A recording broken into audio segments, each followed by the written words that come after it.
আসসালামু রাহমাতুল্লাহ। আলহামদুলিল্লাহ, আসসালাতু ওয়াসসালামু আলা রাসূলিল্লাহ।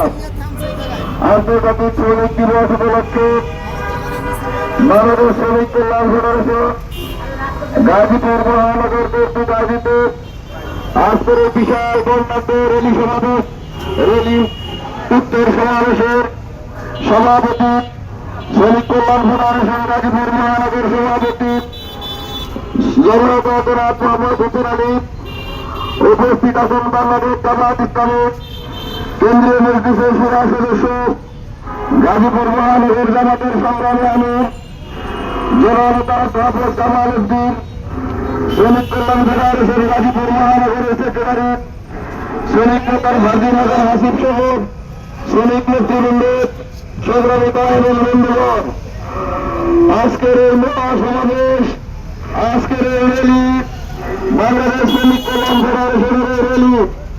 আমরা এই র্যালি থেকে বলতে চাই, বাংলাদেশের শ্রমজীবী মানুষ তাদের রক্ত, তাদের ঘাম, তাদের পরিশ্রমের মাধ্যমে আজকে এই সভ্যতা গড়ে উঠছে, এই শহর গড়ে উঠছে, শিল্প নগরী গড়ে উঠছে।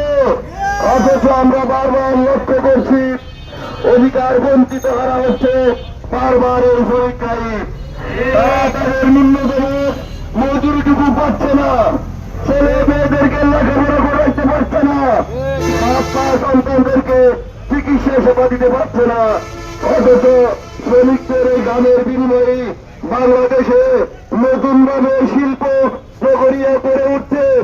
আমরা আজকে সন্তান সহ তারা সম্মানজনক ভাবে বসবাস করতে পারে সেই নিশ্চয়তা দিতে হবে। কোথায় কোথায়